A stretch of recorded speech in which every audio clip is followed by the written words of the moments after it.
Olá, bom dia. Sejam bem-vindos à nossa reunião virtual para a apresentação dos resultados do segundo trimestre de 2025. Esse evento está sendo gravado e conta com tradução simultânea para o inglês.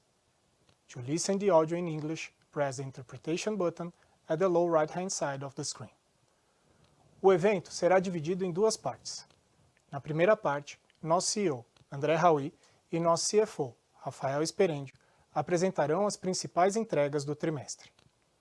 A apresentação em português ou inglês pode ser baixada no nosso site de relações com investidores pelo endereço www.bbseguridaderi.com.br. Na segunda parte do evento, haverá uma sessão de perguntas e respostas, quando analistas e investidores poderão solicitar esclarecimentos adicionais. Retornarei após as apresentações para passar as orientações para quem desejar fazer perguntas. Agora passo a palavra para o André, que falará dos principais destaques do trimestre. André, agora é com você, por favor. Obrigado, Felipe. Bom dia, meus amigos e minhas amigas. Gostaria de iniciar agradecendo a todas as pessoas que estão acompanhando a nossa reunião virtual sobre o desempenho da BB Seguridade no segundo trimestre de 2025. Este é um momento importante para destacar o resultado alcançado a partir do nosso compromisso com a geração de valor, a inovação e a busca contínua por eficiência em todas as frentes do nosso negócio. Nosso lucro líquido, sem considerar as normas do IFRS 17 e eventos extraordinários do período, atingiu a marca de 2,2 bilhões de reais, um crescimento aproximado de 20% em relação ao segundo trimestre de 2024, com o nosso retorno sobre o patrimônio líquido analisado atingindo a marca aproximada de 90% e avançando mais de 15 pontos percentuais em relação ao mesmo período do ano anterior. O crescimento expressivo é observado também no resultado acumulado do primeiro semestre desse ano. Atingimos um lucro líquido de 4,2 bilhões de reais, uma alta de 14% e um retorno de aproximadamente 94%, com aumento de 12 pontos percentuais. O resultado do trimestre foi impulsionado por um crescimento de 11,3% no resultado operacional e uma expressiva alta de 69% do resultado financeiro, fruto de uma gestão eficiente dos ativos em todas as empresas do grupo. Nossos prêmios ganhos retidos, principal métrica de receita da seguradora, evoluíram quase 10%, totalizando o volume de 3,7 bilhões de reais. A sinistralidade se manteve nos menores patamares históricos e encerrou o trimestre em 21,5%, com melhora de 5,7 pontos percentuais. Nos nossos negócios de acumulação, as reservas de previdência expandiram 9,4% em 12 meses e chegaram à expressiva marca de 449 bilhões de reais. Na capitalização, alcançamos 1,8 bilhão em arrecadação, um forte crescimento de 24,1% em relação ao segundo trimestre do ano passado.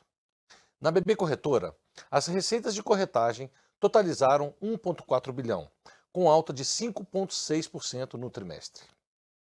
Os resultados apresentados refletem a capacidade de gestão e o mérito de uma equipe incansável por inovar e criar soluções que geram valor para todos os stakeholders. Os novos produtos lançados neste ano já estão entregando números consistentes, que pavimentam o caminho para que a empresa cresça de forma robusta e sustentável. Lançamos duas iniciativas no final do primeiro TRI de 2025, que vem ganhando tração e sendo catalisadores de resultado para a companhia. A primeira é o seguro prestamista para o consignado privado, que somou mais de 94 milhões de reais em prêmios. E a segunda é o BB Seguro Consórcio Protegido, com o qual originamos mais de 7 mil propostas, representando prêmios de mais de 82 milhões de reais. No final de junho, lançamos o prestamista destinado a novas linhas de crédito de micro e pequenas empresas, segmento que não era atendido anteriormente por nós. Em um pouco mais de um mês, foram 69 milhões de reais em prêmios. No seguro pecuário faturamento, foram 69 milhões de reais em prêmios no ano, garantidos com as novas funcionalidades que lançamos para a recontratação, um crescimento de 48% em relação ao mesmo período de 2024. O nosso produto comemorativo dos 30 anos do Orocap tem sido um sucesso. Em 2 meses, foram mais de 135 milhões de reais arrecadados com a venda de 45 mil títulos. No âmbito da nossa estratégia de diversificação de canais, alcançamos o volume de R$ 856 milhões em prêmios, emitidos por meio de parceiros comerciais, equivalente a 11% do total da seguradora. No segmento de negócios estruturados, onde temos operação de co-seguro de vida e seguro de placas solares, crescemos 40% em relação ao primeiro semestre de 2024.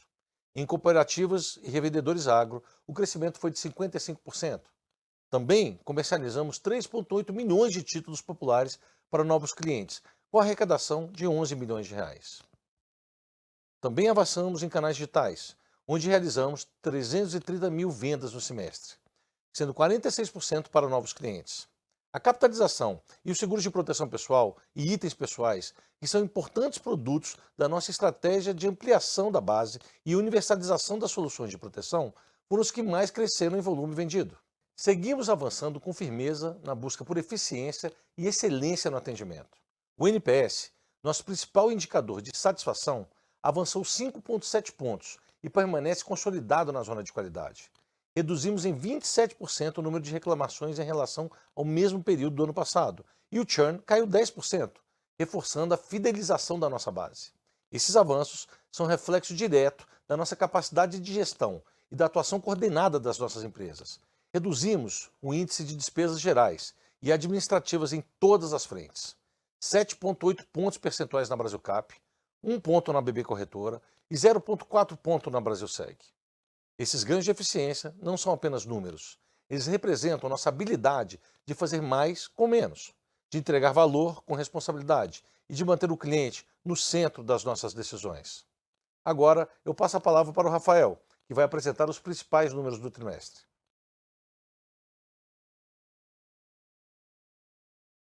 Bom dia a todos. Obrigado, André.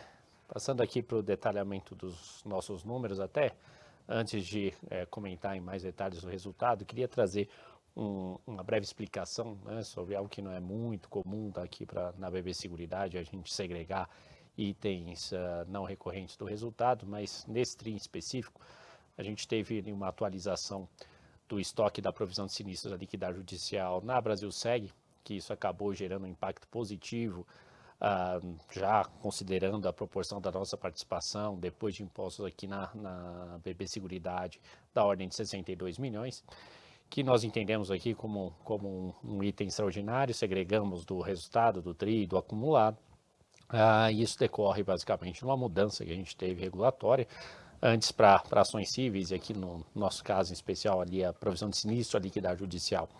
A gente não tinha um critério definido, uma regulação que definia a atualização monetária dessas provisões, a gente acabava adotando uma metodologia interna baseada na nossa experiência de NPC mais juros de mora de 1%, e a partir do ano passado, né, ficou claro por conta dessa nova lei que a atualização monetária ela passa a ser de IPCA mais a Selic menos IPCA. Tá? Então a gente, a partir do final do ano passado, a gente já passou a reconhecer essa despesa de atualização de acordo com a nova lei. E agora, no segundo trimestre, a gente fez a atualização de todo o estoque, que gerou esse impacto de 62 milhões. Tá? Então, tem um detalhamento, está todo no nosso material de divulgação, mas queria aqui dar esse breve destaque. E aí, todos os números que a gente vai discutir aqui, eles estão em bases recorrentes. Tá? Então, começando aqui, nosso lucro do segundo trimestre, resultado de 2,2 bi. 2,3 se a gente tirar aquele efeito de descasamento temporal na atualização dos passivos dos planos de benefícios definidos lá na Brasilprev, crescimento de 20% ano contra ano. Tá? No acumulado, 4,2, crescimento de 14%, seria 4,4, né, se a gente tirasse aqui o impacto desse descasamento temporal. Né, esse descasamento temporal tirou 150 milhões, 154 milhões agora no primeiro semestre. Primeiro semestre do ano passado foi neutro, então ele acabou sendo um detrator do nosso resultado, mas aquilo que a gente sempre reforça, tá? Esse montante ele volta para o nosso resultado, ele volta a compor nosso resultado em algum momento no segundo semestre. Ele aconteceu justamente porque a gente teve no mês de junho um IGPM deflacionando forte de 1,7%, impactando no ativo, enquanto que o passivo passou um IGPM deflacionando 0,5% só, né, que foi o IGPM de maio. Então, em agosto, em julho, na verdade, isso já começa a melhorar, agosto praticamente já se reverte. E aí a gente deve ver 150 milhões compondo o resultado, provavelmente do terceiro TRI já. Tá? Resultado financeiro aqui agregado das companhias, depois de impostos, crescendo aqui 69% no segundo TRI ano contra ano, 55% no acumulado, representando 20% basicamente aqui do nosso lucro líquido. Passando aqui para a próxima página, a gente tem aqui a análise, né, da composição do resultado, né, segregando os dois principais componentes, operacional e financeiro, contribuíram praticamente com a mesma magnitude aqui de valores. Operacional crescendo 245 milhões, a gente vê principal driver aqui, reconhecimento de prêmio ganho na Brasilseg e redução de sinistralidade. Esses foram os principais destaques aqui do acumulado do semestre. Do lado financeiro, a gente tem aqui um ganho, né, o efeito mais direto, né, do impacto da alta da Selic, mais crescimento de volumes, adicionou 258 milhões. O descasamento temporal que eu acabei de mencionar compensa parte desse ganho, tirando 154, mas aí a marcação a mercado adiciona mais 173, sendo que no primeiro semestre a gente teve um efeito positivo, um ganho de marcação a mercado de 23 milhões depois de impostos, enquanto no ano passado nós tivemos uma perda de marcação a mercado de 150 milhões no primeiro semestre do ano passado. Tá? Então, o efeito combinado aqui no resultado financeiro, ainda apesar do descasamento temporal, quase 300 milhões de crescimento no ano contra ano. Entrando agora num detalhamento operação a operação, a gente tem aqui na operação de seguros, primeiro na página 8, o prêmio emitido no segundo TRI cai 1% ano contra ano, reduz um pouco aquela taxa de queda que a gente observou no primeiro TRI desse ano. Tá? Então, dentro desse desempenho de redução de 1%, a gente vê que ele foi muito impactado ali por prestamista e rural. Né? Se a gente entrar, né, no detalhamento, né, dessas duas linhas, o prestamista ele tem sido muito impactado pelo prestamista pessoa jurídica. Tá? No segundo TRI, ano contra ano, pessoa física até teve crescimento, 5,5% de crescimento na pessoa física, mas a pessoa jurídica tem caído bastante forte. E dentro do rural, aquilo que a gente já vem comentando, vem sendo amplamente, né, noticiado na imprensa, a gente está tendo um pouco mais de dificuldade no produto de agrícola, né, e esse tem sido o principal responsável para a gente ter observando essa queda de 3% aqui tanto no TRI, ano contra ano, quanto no acumulado. O Vida ele teve uma queda de 3,6% no segundo TRI, ano contra ano, embora fique flat praticamente no acumulado do ano.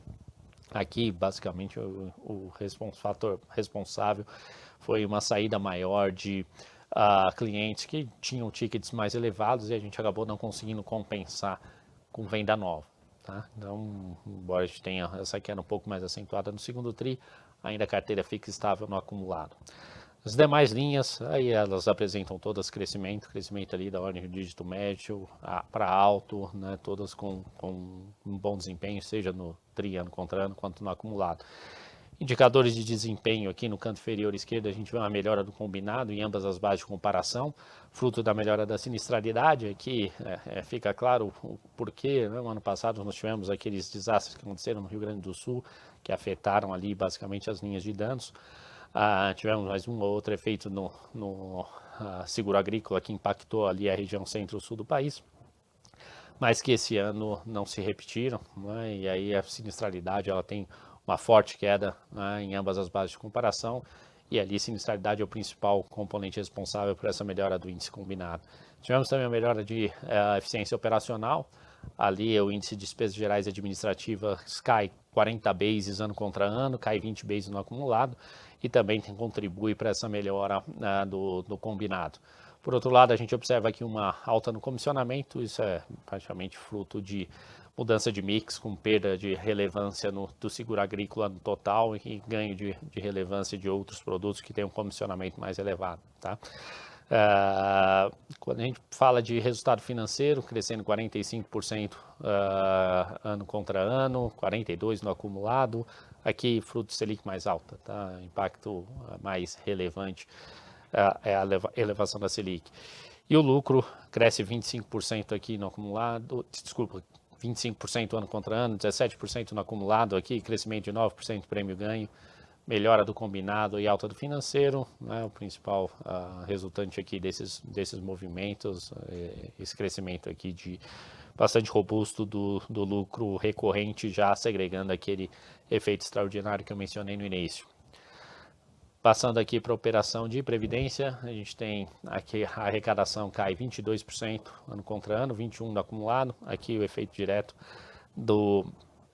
da mudança regulatória que nós tivemos, né, com a introdução do IOF sobre aportes de VGBL a partir de determinados valores. Isso acabou reduzindo bastante o fluxo de entrada de recursos, com impacto direto ali também na captação líquida. Ficou em 4 bi negativo no segundo TRI, 5 bi negativo no acumulado. O resgate ele tem uma alta aqui de 50 bases no acumulado, mas TRI contra TRI, né, ele já cai, puxando ali o índice de resgate no acumulado que a gente tinha até março de 11,6, ele cai para 11,1. Se a gente continuar observando esse ambiente, pelo menos para renda fixa, sem muita volatilidade ao longo do segundo semestre, a gente deve observar uma melhora sequencial aqui do índice de resgate ao longo do segundo semestre. Reservas crescendo 9% nos 12 meses, receita com taxa de gestão ela cai 1% ano contra ano, aqui resultado dessa diluição que a gente estava vendo da taxa de gestão, por conta da mudança de perfil de risco, né, com o aumento da participação de produtos mais conservadores, né, no total de ativos, né, isso acaba puxando a taxa média de gestão para baixo, e aí um outro efeito que impactou também essa queda de receita com taxa de gestão foi a menor quantidade de dias úteis, que sensibilizou tanto ano contra ano aqui, quanto no comparativo acumulado. Tá? O lucro, apesar, né, dessa redução da receita de taxa de gestão e um crescimento marginal ali no acumulado, ele cresce num ritmo muito forte, 20% ano contra ano, 18% no acumulado, e aqui é resultado, né, basicamente da melhora que a gente observou no resultado financeiro, por conta não só de Selic mais alta, mas também um efeito positivo de marcação ao mercado, que também colaborou, e a queda do IGPM com uma redução significativa no custo do passivo. Tá? Então, esses foram os principais motores de crescimento da Brasilprev, apesar de a gente ter observado essa aceleração aqui de crescimento operacional. Passando para a capitalização, a gente tem aqui 24% de crescimento na arrecadação, 11% no acumulado, reserva cresce 1%, sorteios crescem 6% ano contra ano, distribuímos aqui 31 milhões de prêmios de sorteio no primeiro semestre desse ano. Resultado financeiro cresce 6% por conta da expansão de margem, aqui 20 bases de expansão de margem financeira, mais crescimento de volume. No acumulado ele cai 19% por conta de compressão de margem financeira, que resulta basicamente do efeito que a gente teve no primeiro TRI de ajuste negativo do hedge. Né? Então, por conta da abertura de curva, a gente optou por proteger boa parte da nossa posição à renda fixa. Quando a curva voltou no primeiro TRI, a companhia não teve tempo hábil para desfazer de toda essa proteção, acabou resultando em um ajuste negativo de hedge no primeiro TRI, que já se normalizou. A gente pode ver no resultado do segundo, o resultado financeiro tem crescido de forma bastante saudável. E aí o reflexo disso está na variação do lucro, né? 5% de crescimento no segundo TRI ano contra ano, 10% de queda no acumulado. Passando para a operação de distribuição, na corretora, receita cresce 6% ano contra ano, 5% no acumulado. Aqui, principal responsável por esse crescimento em ambas as bases de comparação, a apropriação de receitas de vendas passadas, principalmente de produtos seguros, e o aumento da receita de capitalização, que segue regime de caixa, então ela é bastante sensível ali no comportamento da corretora. Tá? A margem líquida cresce 3,2 pontos no ano contra ano, 2,4 no acumulado. Aqui é basicamente fruto não só de uma melhora que a gente teve ali da margem operacional, mas mais ainda da melhora do resultado financeiro por conta de alta de Selic. E aí o reflexo disso está no crescimento do lucro, né? Cresce sensivelmente acima do crescimento da receita por conta dessa melhora do resultado financeiro, 11% ano contra ano e 9% no acumulado. E para fechar, a gente tem aqui nossa prestação de contas em relação ao guidance. Então, resultado operacional não juros, intervalo de 3 a 8, entregamos 7,4% nesse semestre. Prêmios emitidos para o intervalo de crescimento de 2 a 7, ficamos ali com um decréscimo de 3,4%. Aqui, o que eu mencionei durante a apresentação, um impacto bastante forte do prestamista PJ e de seguro agrícola. E reserva de previdência, no intervalo de 12 a 16, entregamos um crescimento de 9,8%. Aqui na última coluna, né, a gente traz as nossas projeções revisadas. Aqui o que a gente precisou fazer é se adaptar, né, à nova regulação, algo que a gente não previa, tá? Mas a introdução do IOF em aporte de VGBL tem um impacto considerável, sim, no curto prazo, e a gente precisou adequar as nossas projeções a esse impacto. Então, um efeito aqui, inicialmente, em resultado operacional não juros, o impacto do IOF vem, né, com fruto da receita de arrecadação de previdência, a receita de corretagem capturada no volume arrecadado de previdência, ela tem uma queda, e a gente precisou incorporar isso, né, no resultado operacional não juros, e revisamos o intervalo para um crescimento de 1 a 4%. Prêmios emitidos, né, fizemos uma redução também, tá, para o intervalo de variação de menos 4% a mais 1%, tá, por conta desse ambiente ainda bastante incerto, principalmente no agronegócio. Tá. A gente tem algumas medidas que estão em curso, né, para tentar acelerar essa recuperação do prestamista, mas ainda um ambiente bastante volátil para o agronegócio, e a gente achou prudente revisar o intervalo de crescimento também para prêmio emitido. Reserva de previdência, 9 a 12, aqui também sensibilizada pelo impacto do IOF, tá? Então, resultado de uma arrecadação menor do que a gente previa, a gente precisou incorporar isso nas projeções, né, e trouxe um intervalo para baixo para um crescimento de 9 a 12%. Bom, esses eram os destaques que eu gostaria de dar em relação ao resultado do segundo trimestre. E passamos agora para a sessão de perguntas e respostas. Obrigado.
Voltamos para a sessão de perguntas e respostas. Lembrando, quem desejar enviar uma pergunta por escrito, basta clicar no botão Q&A, que está na parte inferior da tela do Zoom. Procuraremos responder a todas as perguntas aqui ao vivo. Caso não seja possível, em função do tempo do evento, a gente se compromete a retornar por e-mail. Também liberaremos algumas perguntas ao vivo para alguns analistas que clicarem no botão Raise Hand, que também está na parte inferior da tela. Assim que a gente liberar a pergunta, basta desmutar o microfone e seguir com o seu questionamento. As perguntas serão sempre respondidas em português, mas quem desejar fazê-las em inglês, pode ficar à vontade e a gente responde aqui ao vivo. A primeira pergunta, ela vem do Daniel Vaz, do Banco Safra. Daniel, por favor, pode liberar seu áudio e fazer a sua pergunta. Bom dia, Felipe. Bom dia a todos, André, Rafael. Parabéns pelos resultados. Tenho duas do meu lado. A primeira eu queria a opinião do Rafael aqui sobre aquelas comissões que estão no estoque de comissões não ganhas ainda na corretora. Eu queria ver se ele pudesse explicar um pouquinho essa dinâmica de caixa, que nem falou ali na caixa. O caixa, na verdade, é da Brasilcap, né? Então, você tem uma dinâmica de caixa muito relacionada à Brasilcap. Você tem essa dinâmica contábil um pouco diferente na seguros e na prévia. Aí depois eu faço minha segunda pergunta. Claro, Daniel, obrigado pela pergunta. Bom dia. Bom, em relação à receita da corretora, a gente tem uma dinâmica que ela varia bastante produto a produto, tá? Eu vou explicar de forma simples, sem entrar no detalhe, mas vai ser, acredito eu, aqui suficiente para você entender o funcionamento e o porquê da resiliência do negócio, né, de corretagem, e tanto na corretora como da própria seguradora, por meio esse reconhecimento diferido, né, seja de prêmios, seja de corretagem, que os dois seguem a mesma dinâmica de diferimento, inclusive pelo mesmo prazo. Tá? Na corretora, o que acontece? Capitalização e previdência, nós cobramos uma taxa de corretagem, né, em cima do volume arrecadado, e essa receita de corretagem para a corretora ela é reconhecida em regime de caixa, tá? Então não existe diferimento. Para seguros, aí a situação muda completamente.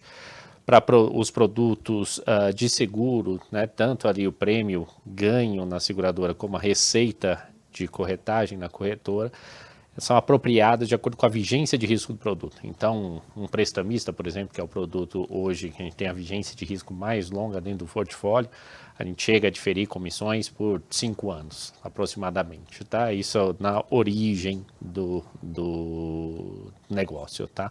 O prazo efetivo é um pouco menor, porque normalmente as operações elas não são carregadas até o vencimento, invariavelmente os clientes optam por renegociar, então o prazo é um pouco mais curto do que isso, mas na origem chega em torno de uns 5 anos. Hoje, comissões a apropriar, para você ter uma ideia, lá na corretora, de vendas passadas que ainda devem ser apropriadas na nossa demonstração de resultados, elas somam algo em torno de 5,7 bilhões, tá? Esse é o saldo total de comissões diferidas, né, que a gente chama a apropriar nosso resultado em períodos futuros. Mas previdência e capitalização, a receita, arrecadei, cobrei corretagem, a receita ela é reconhecida imediatamente no regime de caixa, tá? Por isso que elas são bastante sensíveis, né, no resultado de curto prazo, né? A arrecadação, quando ela sobe nessas duas linhas, imediatamente a receita de corretagem na corretora responde na mesma magnitude. Legal, justamente perguntei por conta desse... teve um flattening dessa curva, né? Que você estava em 4 bi, foi para esse 5,7 e ficou nesse patamar. Então, na verdade, você tem esse valor a reconhecer, principalmente no business de seguros. Legal. A minha segunda pergunta relacionada à gestão, né? A gente viu algumas mudanças no grupo, né? No consolidado como um todo.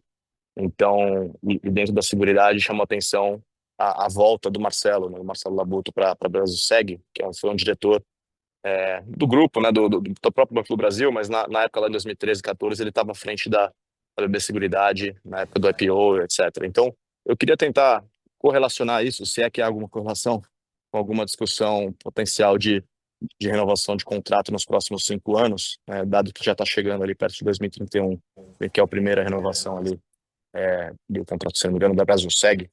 E queria tentar entender um pouquinho de se essa volta, né, dele ao grupo, que já estava fora um pouquinho, se tem alguma correlação, se vocês já estão discutindo isso internamente, para a gente ter um pouquinho de update sobre o assunto, que acho que é bem válido aqui, principalmente dado o panorama do banco também, que parece que capital não está tão simples assim e poderia ser alguma coisa de destravar valor e a BB Seguridade. Obrigado.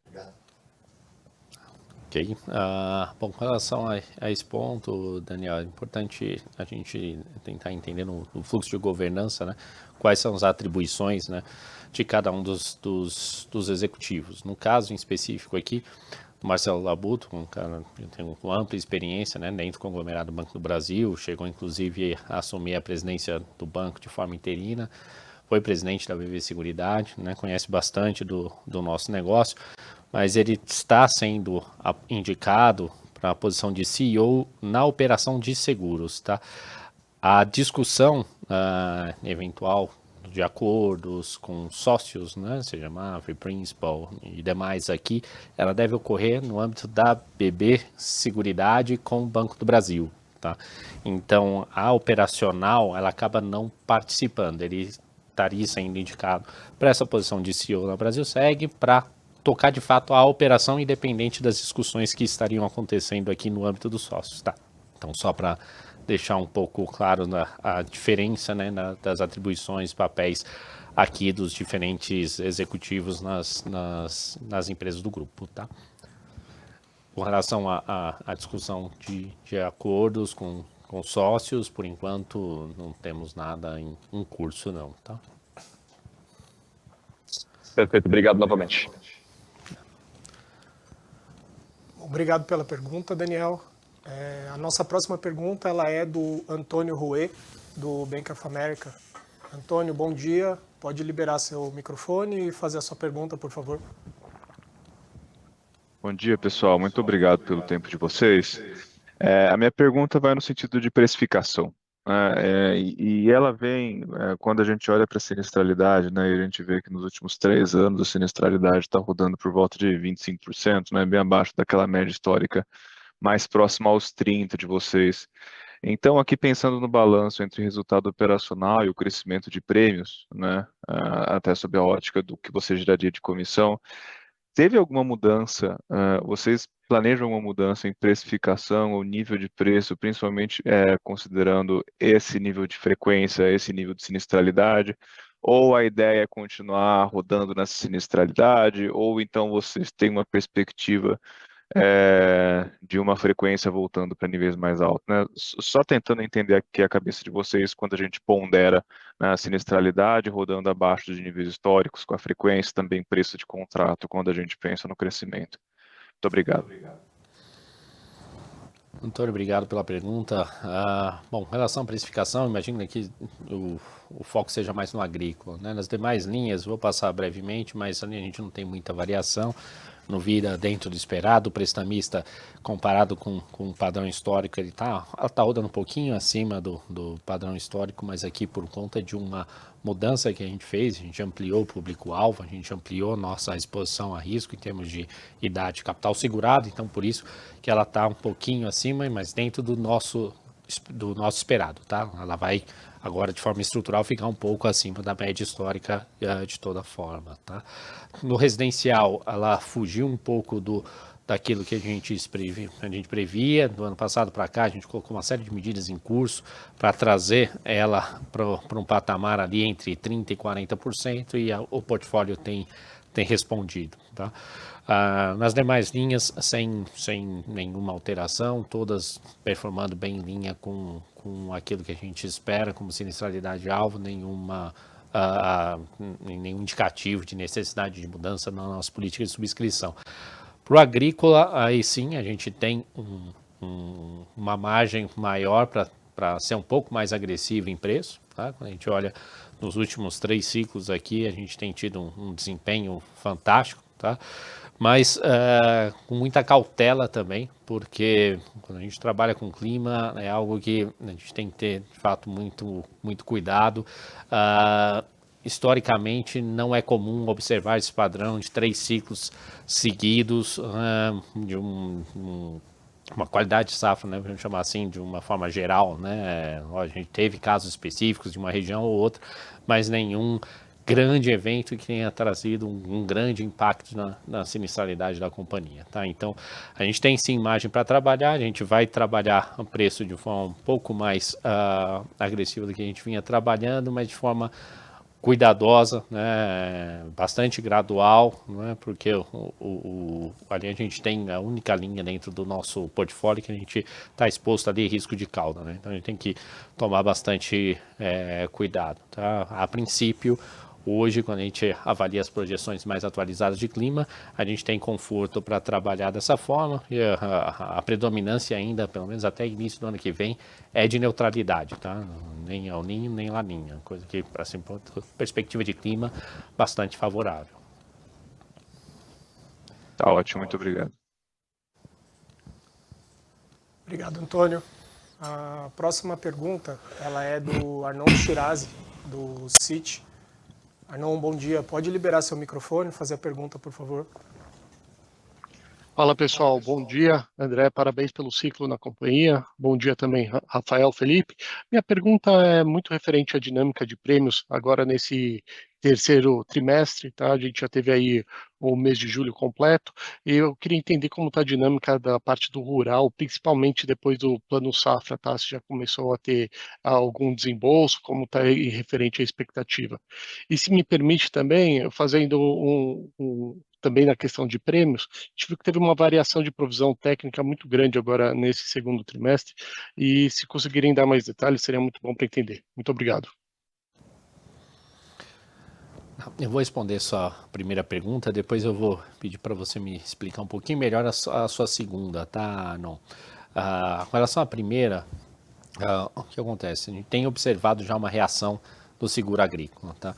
Por enquanto ainda muito cedo para a gente extrapolar isso para daqui para o final do ano, tá? Mas aquela taxa de variação ano contra ano que a gente observou no primeiro semestre acumulado, ela já apresentou uma melhora considerável, né, em julho e agora no início de agosto, né? Então aquele ritmo de queda ele tem caído, tá? Quando a gente olha a composição do Plano Safra divulgado pelo Banco do Brasil, tem um direcionamento maior de recursos para o pequeno e médio produtor, que é justamente o nosso principal público-alvo ali dentro do seguro agrícola, tá? Então essa composição nos favoreceu mais, por exemplo, do que a composição que a gente tinha no ano passado.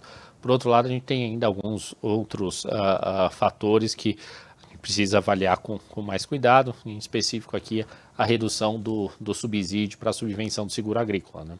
Então, a gente precisa estimar melhor, né, o tamanho dessa demanda, qual vai ser a disposição e o apetite a preço do produtor rural, para entender melhor de que forma vai se dar essa recuperação ao longo desse segundo semestre, ainda muito cedo. Tá? Com relação à segunda pergunta, você pode repetir, por favor? Acho que eu não entendi muito bem. Claro, não, sem problema. Aqui tem prêmios ganhos retidos, teve uma variação de provisão técnica de prêmios que acabou sendo bastante grande esse trimestre, tá? Coisa de 310 milhões, comparado aí com um valor bem inferior aí no ano contra ano e também comparado com o trimestre anterior. Só queria saber se teve alguma explicação para isso ter acontecido esse trimestre. Obrigado. Tá. Eu vou tentar aqui inferir o motivo do seu questionamento, da sua dúvida, e tem um pouco a ver ali com a resposta que eu trouxe no início na pergunta do Daniel. Dentro da provisão de prêmio não ganho da Brasilseg, a gente tem um componente muito forte ali, que é a apropriação de receita de vendas passadas, principalmente aqui do próprio prestamista, tá? Então, quando o prestamista desacelera, né, e é o que a gente tem observado agora, não é um produto muito longo, a gente vê isso sensibilizando muito pouco no resultado do período corrente, porque eu ainda continuo apropriando muita receita, lembrando que o prestamista foi uma das linhas que mais cresceu nos últimos 3 anos, eu continuo apropriando de muita receita de períodos passados, né? Então, por um lado, você vê ali o prêmio emitido ali caindo na ordem de 3%. Quando a gente elimina o ruído de resseguro, né, que é a parte do seguro agrícola, boa parte dessa queda está atrelada ao agrícola. Quando a gente tira o agrícola da conta, a gente já vê que o prêmio retido fica praticamente flat, ele não cai, né, zero, e crescimento, se não me engano, de 2% ano contra ano. E quando eu entro para o prêmio ganho retido, né, que aí eu elimino o ruído daquele risco que eu emiti e não retive na companhia, Aí eu passo pro segundo momento aqui, que é o reconhecimento de prêmios, de vendas que foram feitas nos últimos 3 anos, basicamente. Boa parte está concentrada nisso aqui. E aí o prêmio ganho retido cresce 9%, tá? Então não existe mudança no critério, isso aqui é diferimento linear ao longo da vigência de risco, tá? Diferentemente lá do IFRS 17, mas aqui no resultado que a gente está em discussão aqui, o diferimento é linear, tá? Então não tem subjetividade praticamente nesse cálculo aqui, é basicamente ali o resultado dessa apropriação desse colchão muito grande de prêmio ganho que foi construído nos últimos 3 anos pela venda do prestamista, tá? E aí está passando agora no resultado. Tá claro, muito obrigado. Ok? Obrigado. Obrigado, Arnon. A próxima pergunta ela vem do Thiago Binsfeld, do Goldman Sachs. Tudo bem, Thiago? Pode fazer sua pergunta, por favor? Bom dia, Felipe, André, Rafael. Obrigado por receber a minha pergunta. Eu queria entender um pouquinho melhor a mudança no guidance operacional. No ponto médio implica que o segundo semestre deve ser bem parecido com o primeiro, né? Então, só queria entender um pouquinho mais o motivo dessa cautela.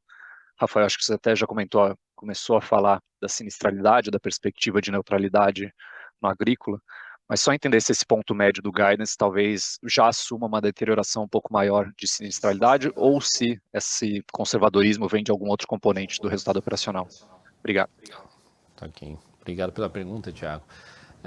Assim, só para deixar claro, nós só precisamos revisar ali o guidance, seja de operacional como de reserva de previdência, por conta da incidência agora de IOF nos aportes de VGBL. Tá? Se a gente não tivesse essa mudança regulatória, não teria por que fazer revisão para baixo de nenhum dos dois intervalos. Tá? Agora, a incidência do IOF, o impacto que ele traz na arrecadação, ele sensibiliza diretamente aquela receita de corretagem ali na BB Corretora, que eu mencionei na resposta da primeira pergunta, era reconhecida em regime de caixa. Tá? Então, se eu não tivesse essa nova regulação, nós conseguiríamos sustentar um intervalo anterior, porque apesar de o desempenho em uma linha ou outra estar vindo abaixo daquilo que a gente esperava inicialmente, a gente tinha margem naquele intervalo para absorver qualquer outra variação inesperada que, como você reforçou aqui, no segundo semestre, principalmente ali na sinistralidade do seguro agrícola, a gente não espera grandes mudanças, mas eu teria espaço no intervalo anterior para absorver. Quando eu venho agora para o segundo semestre com esse impacto do IOF, acaba que essa margem ela já não é mais suficiente para absorver qualquer tipo de variação inesperada que a gente possa ter. Tá? Então, por prudência, nós optamos por revisar para baixo esse intervalo para ter um pouco mais de margem aqui de algum eventual desvio nas projeções, porque o impacto do IOF ele acaba tirando ali entre 1 a 2 pontos, né, dependendo de como nós vamos conseguir reagir de crescimento de resultado operacional. Né? Então a gente precisava incorporar isso nas nossas estimativas. Tá? O mesmo vale para a reserva de previdência. Né? Com o IOF agora, isso acabou tirando ali coisa em torno de 3 pontos de crescimento de reserva. A gente precisou que isso refletisse nas projeções também. Tá? Então, esse foi o principal, diria, motivo que nos levou a revisar esse intervalo. Tá? Não fosse por isso, nós teríamos revisado somente o de prêmio emitido, e aí, logicamente, com base no realizado e com base na perspectiva de segundo semestre, que eu mencionei aqui, ainda muita incerteza no agronegócio, soma-se a esse fato um volume menor de subsídio para o seguro agrícola, e precisou incorporar isso na nossa expectativa de prêmio emitido. Obrigado, Rafael. Se eu puder fazer uma segunda pergunta rápida, Claro. em relação à capital, a gente viu que a solvência das subsidiárias, tanto o Brasil Seg quanto o Brasil Prev melhorou, né, no TRI. Só entender como é que vocês pensam o capital das subsidiárias, se eventualmente nesse cenário de menor crescimento poderia liberar um pouco mais de capital, e se puder também falar do payout, considerando todo esse contexto. Obrigado. Sim, nós estamos considerando isso, sim, tá, Thiago? Tem ali na Brasil Seg não tem tanto espaço, a gente está rodando ali muito próximo do nosso apetite a risco, varia de companhia para companhia, mas em torno de 1,2, 1,3 vezes o capital regulatório. Esse é o nosso apetite a risco. Onde teria mais espaço ali é na Brasilprev, tá? Mas a Brasilprev ainda não distribuiu com lucros do primeiro semestre, por isso que você vê ali ainda um excesso de capital bem acima do apetite a riscos.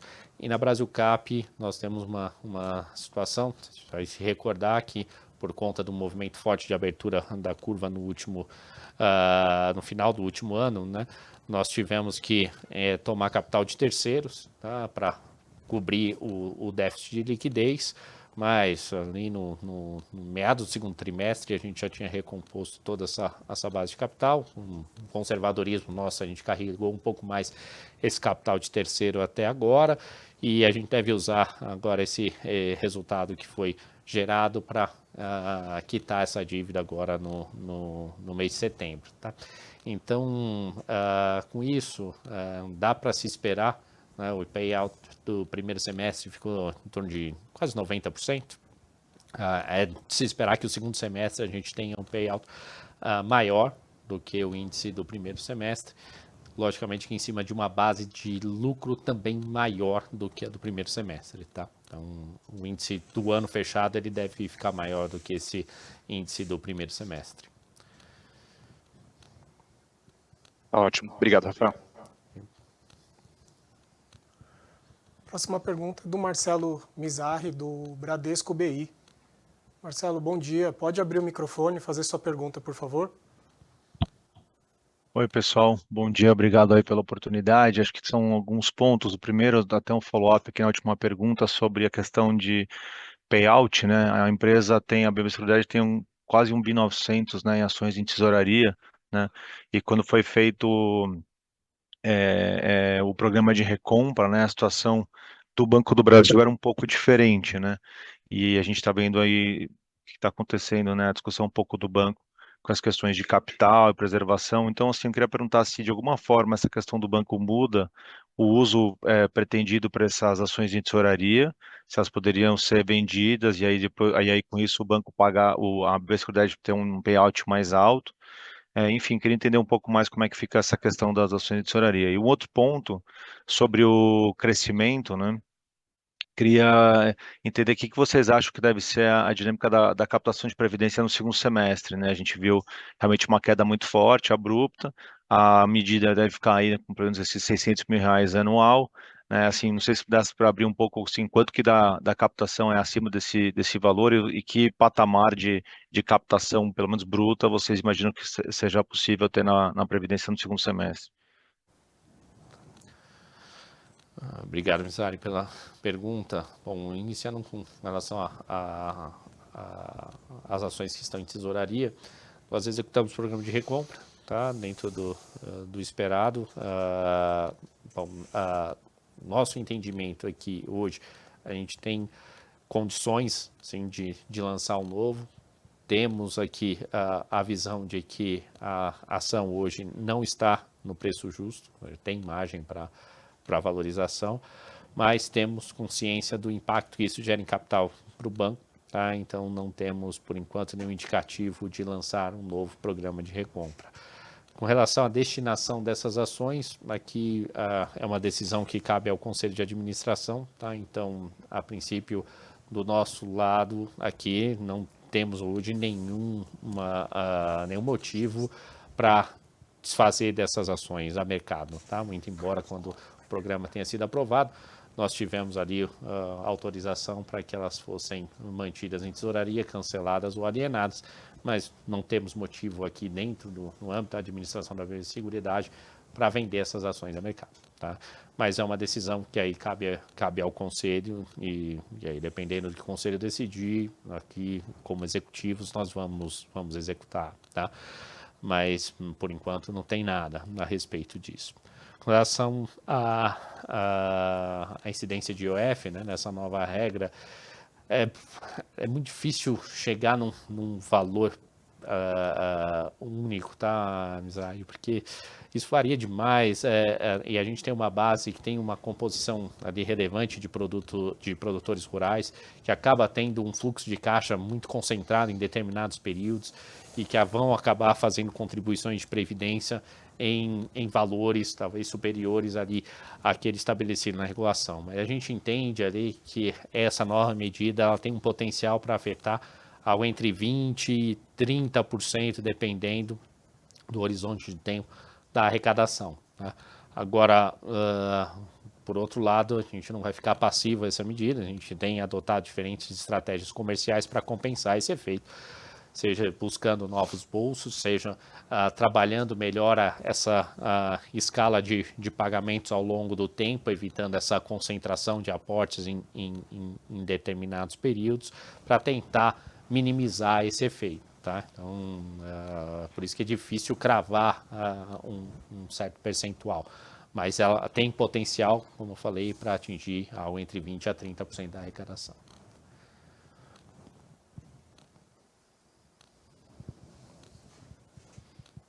Tá legal, obrigado. Obrigado, Marcelo. Próxima pergunta é do Pedro Leduc, do Itaú BBA. Pedro, bom dia. Pode liberar o microfone e fazer a pergunta, por favor. Muito bom dia, obrigado pelo call e também pela pergunta. Ela vem dentre dos prêmios do rural, tá? A gente já há algum tempo vê o agrícola mais fraco e sendo compensado por um crescimento do penhor rural e vida produtor. Já nesse trimestre parece ter algum tipo de desaceleração nesses outros dois produtos, e aí queria pegar um pouquinho de vocês, como vocês veem já a penetração relativa do penhor e do vida produtor dentro do complexo rural, se daqui em diante realmente deve ter um ritmo talvez mais normal de crescimento nesses produtos, dado que a penetração talvez já esteja elevada, só para entender um pouquinho de vocês como é que esses dois outros produtos dentro do rural devem se comportar aí no médio prazo. Obrigado. Legal, Pedro. Obrigado pela pergunta. Tentando simplificar aqui o que a gente espera da dinâmica dentro do portfólio rural ao longo desse segundo semestre. Tá? O senhor mencionou bem, teve uma desaceleração do segundo tri, mas isso é fruto do efeito base de comparação, tá? Então, para o segundo semestre, você pode continuar esperando o mesmo movimento. Essa taxa deve desacelerar no penhor e no vida produtor ao longo do segundo semestre. Por outro lado, você deve observar uma aceleração do agrícola agora no segundo semestre, de forma que o crescimento agregado, ou a variação, né, do agregada ali do prêmio emitido no segmento rural, ela fique num patamar superior a que está hoje no acumulado até junho. Tá? Então, deve ter uma melhora geral, né, dessa taxa de variação do portfólio rural ao longo do segundo semestre, mas com uma composição um pouco diferente.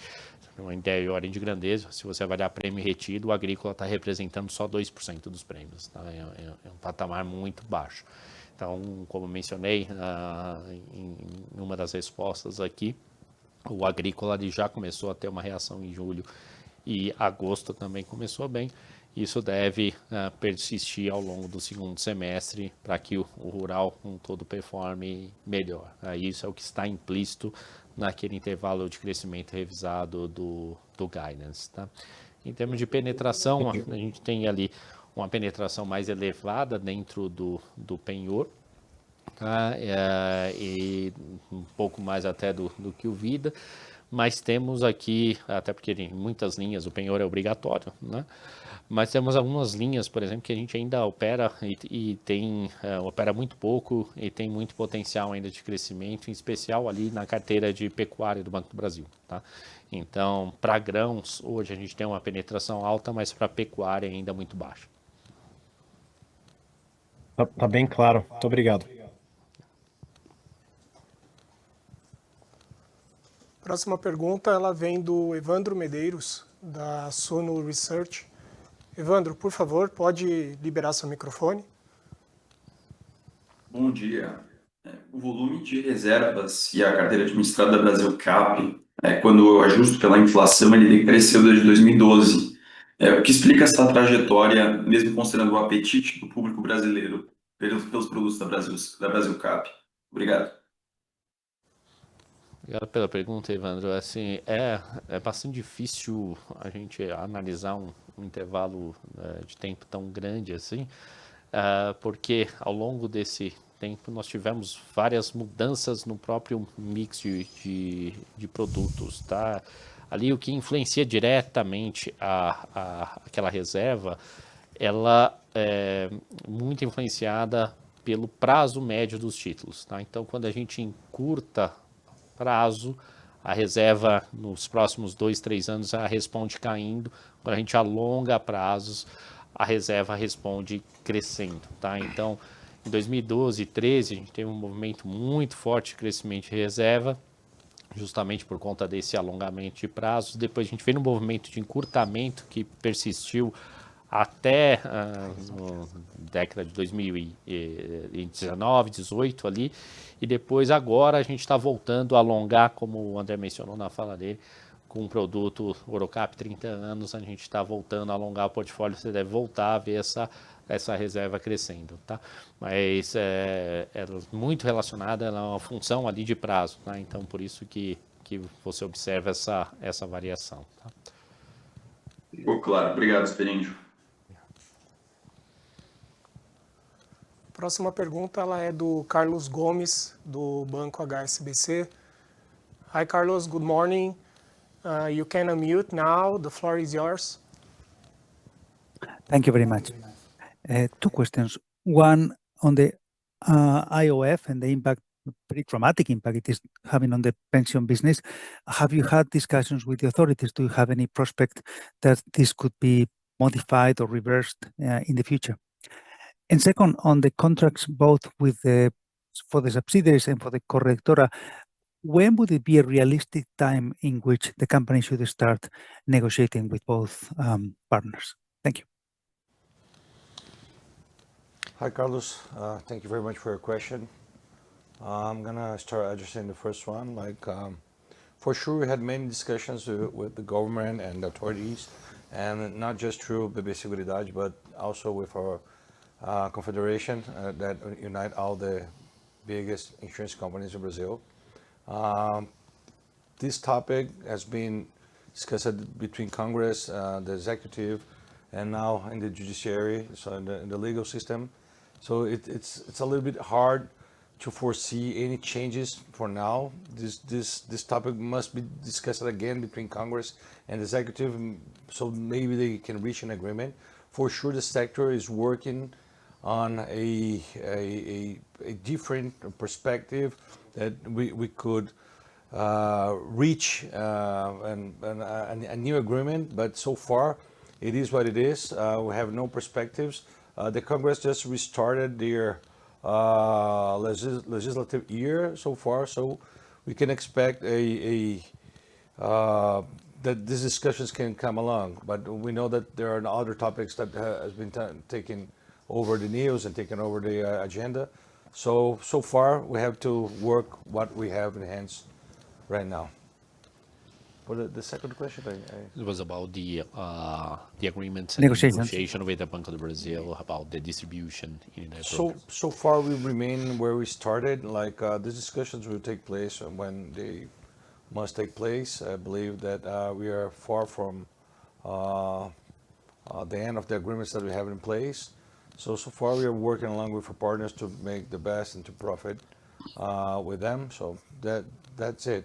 And for sure we discuss, we talk about it. It's no taboo, but we have nothing solid so far that we could bring to the table and tell you guys.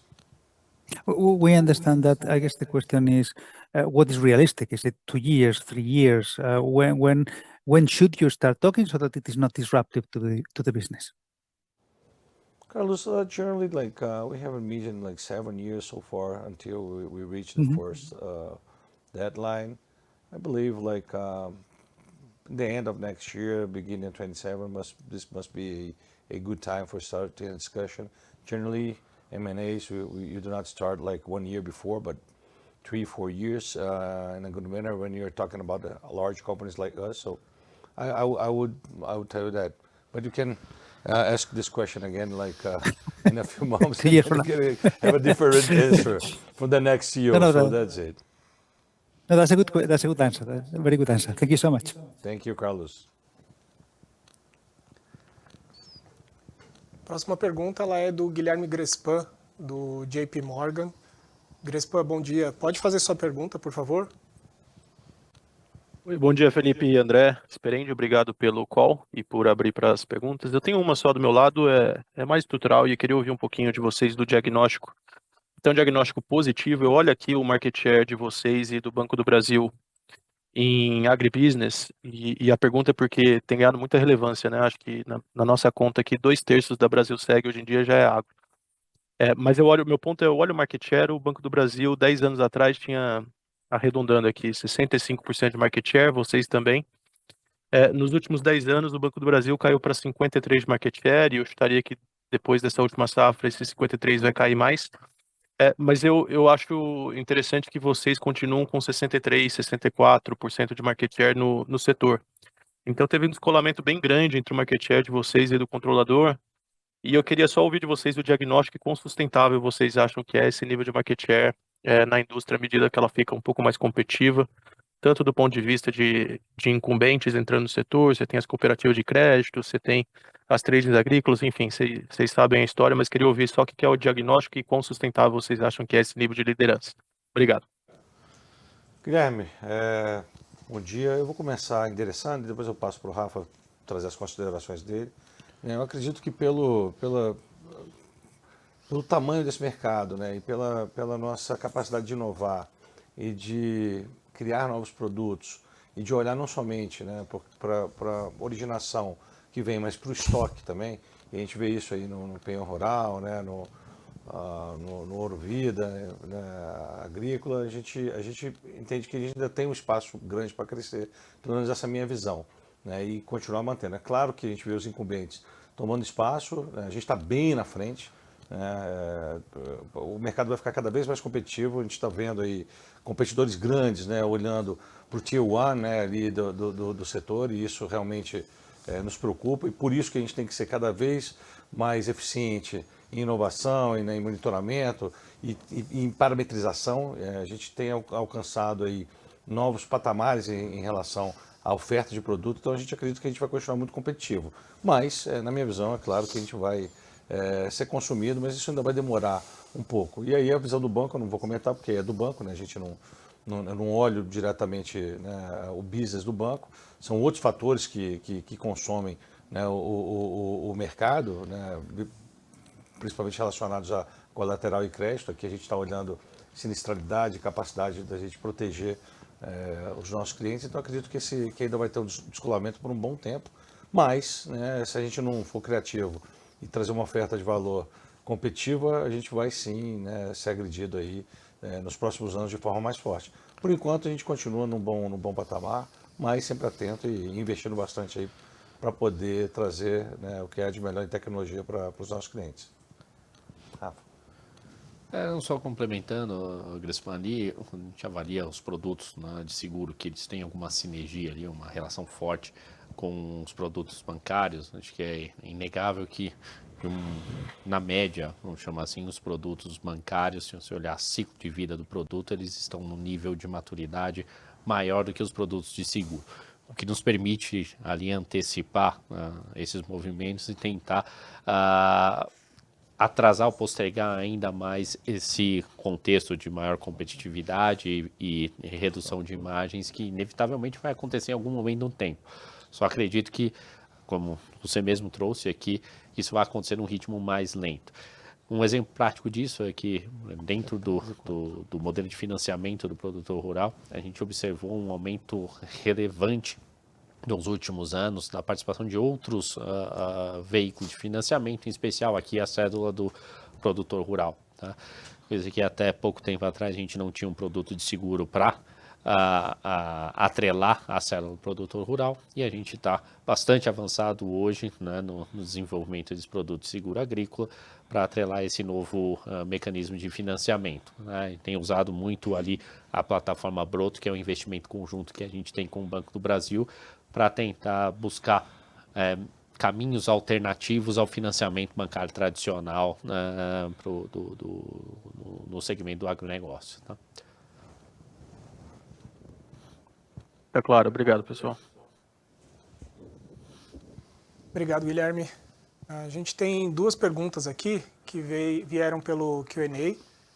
A primeira é uma que surge bastante, mas para quem está chegando agora talvez seja interessante responder, que é em relação a uma alteração no fluxo de pagamento de dividendos, passar de base semestral para base trimestral.